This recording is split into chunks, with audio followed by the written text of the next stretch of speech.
Hey guys, what's up? It's Kinsey. It is a super chilly morning here in Utah, and so I thought what a perfect time to go over some backcountry coffee options. So I am a huge coffee fan. I have more cups of coffee a day than I would like to admit, and so coffee in the backcountry is extremely important to me. There's a lot of different ways to make coffee in the backcountry, and so today I'm going to go over the pros and the cons of the options that I have chosen for this experiment and see which one is the best option. We're going to cover the weight of the item. We're going to cover the taste, obviously, that's super important. We're going to cover how long it takes, and then we're also going to have to cover how much substance we have to pack out of the backcountry. So that is what we're going to do. I have 5 options, 5 different ways you can make coffee in the backcountry. So let me show you what those ways are, and then we'll get to the experiment. Okay, so in no particular order, let's go over what the 5 ways that we are going to make coffee is. So this is a pour over option that you can take into the backcountry. Super lightweight for what it is, super compactable, pops up like that. And if you love a pour over option, this is a really interesting. I didn't even know that something like this existed, but I think that this is really cool and nifty if pour over is your go-to method. Then we have the Kuju pour over option, which has a little paper cardboard pour over contraption, is that the right word? So that you don't have to take this into the backcountry, but you can still have that pour over option. I'll be honest, I've used these in the past and they never fit on the cup that I tend to bring into the backcountry. So I've only used these like once, I think. But I will say this is a really genius invention. Okay, then we have something that I have actually never tried before, so this will be the first time that I'm trying this. This is the Jogo. I don't even know how to say it. I found this at Overland Expo in Colorado earlier this summer, and I thought that this was a really interesting way to drink coffee. I'm really interested to see how it's going to taste and how this works. But apparently this is called a bombilla. It's usually made for drinking teas, but they have made it for coffee. So we're going to give it a try.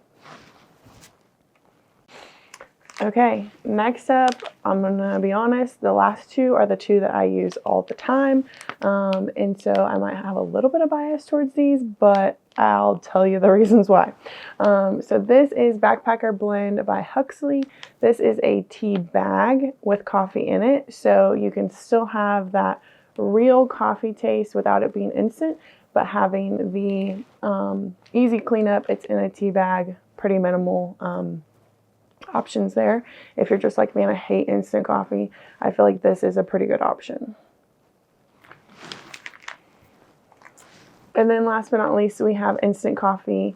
I love this instant coffee. It's by Sightglass.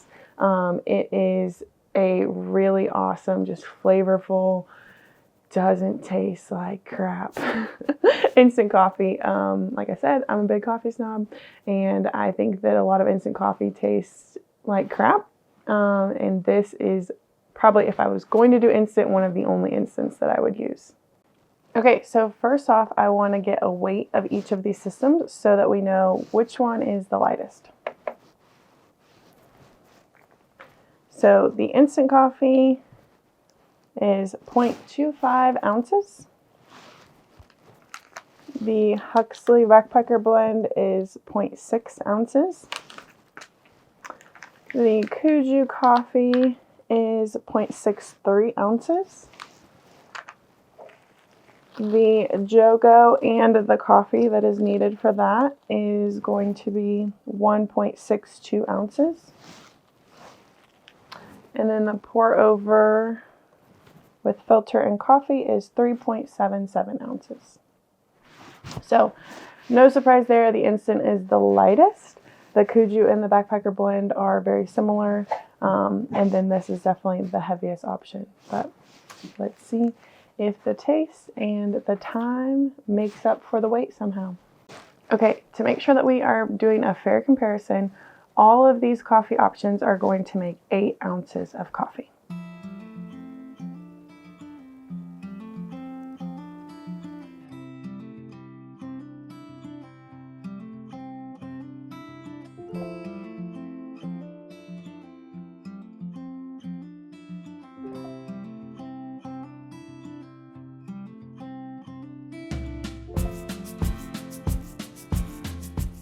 Okay, so let's talk about time. So instant coffee, instant, ready right away. Backpacker's blend says to let steep for about 5 minutes, but obviously if you want it stronger, you can let it sit longer than that. The Jogo says to let steep for 4 minutes. The pour over took about as long as it takes to pour over, so let's just call it 30 seconds. And then the Kuju took about a minute to pour over, but then it fell into the cup. Add it to another reason why I don't love these devices. I think that they are super innovative, but practicality, obviously, I let it fall in there, so that is a hazard of this option. So instant obviously wins on time. These two take a little bit longer, and then these two are about the same as well. So really at this point we can get rid of the Kuju. There's a bunch of grounds and stuff in there from when it fell. So we're just not even going to try this option today.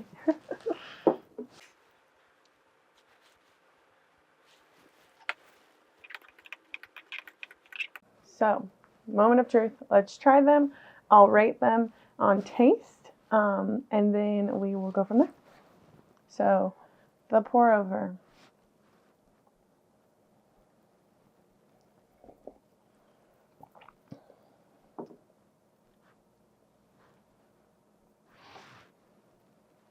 Tastes like the coffee that I would drink at home, just typical black coffee. I would like it a little stronger. I did 2.5 tablespoons, which is what it said to do for 8 ounces of a pour over, but I would like to have mine a little bit stronger. But that is a positive of this option, is you can control how strong the coffee is by just putting more grounds in there. All right, this is the one I'm nervous about. I don't know, I'm worried I'm going to get like a mouthful of grounds, even though I know that's not how it's going to work. But a little bit nervous about that, but it says to bite and then kind of suck through that. So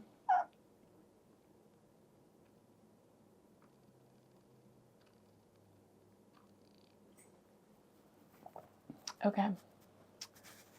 So this has the same amount of grounds as the pour over, 2.5 tablespoons.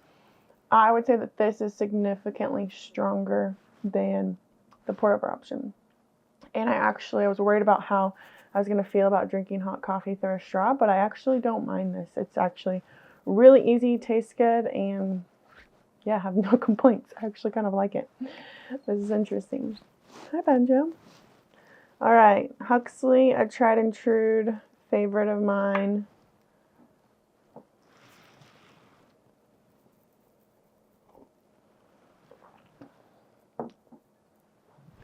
I just think that they've nailed it. I love the tea bag. I love this option. I love the flavor of this coffee. I'm a huge fan. So a little bias on that front. But yeah. Okay. And then last but not least, the Sight Glass instant coffee.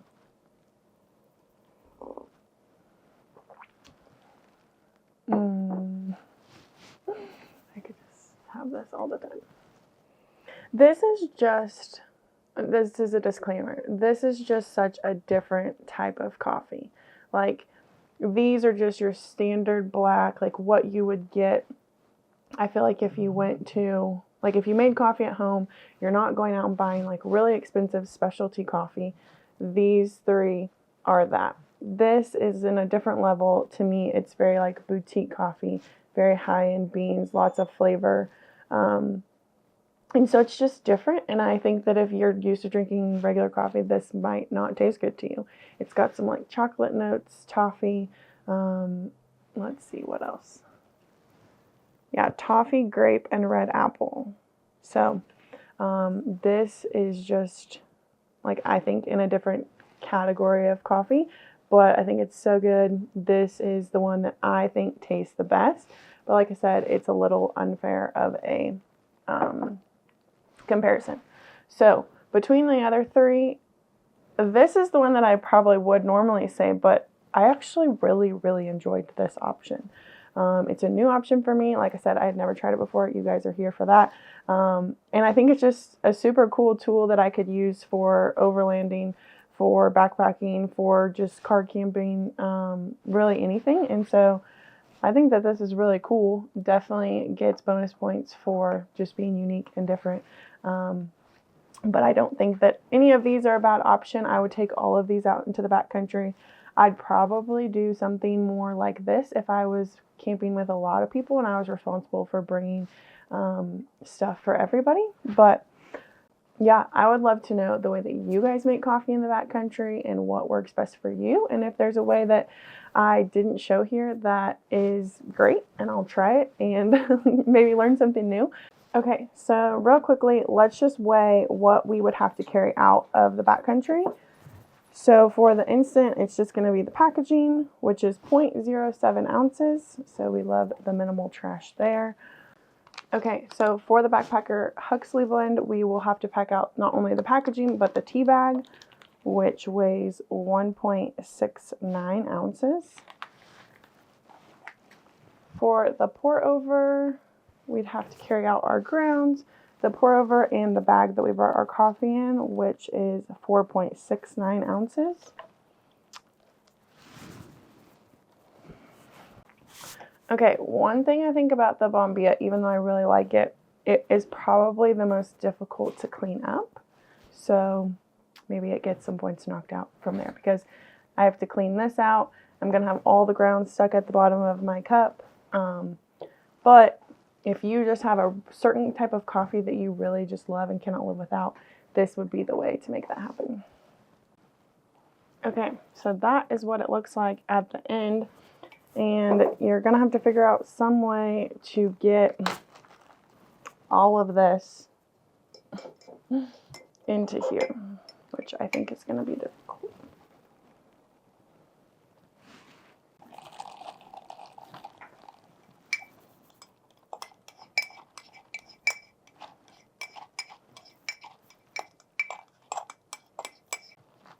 Okay, Bombilla and coffee grounds weighs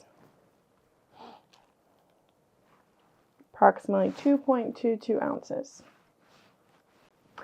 Okay guys, I don't know about you, but I'm going to enjoy these coffees on this chilly morning in Utah. Thank you for watching. I'd love to know what you guys do in the backcountry for your coffee setup, and if there's maybe a new instant or just a different option that I need to try. I love coffee, and I think that I would be interested in trying them all. So if there's anything I missed, let me know down in the comments, and thank y'all for being here. Please like, subscribe, and all the things if this video was helpful and if you learned anything.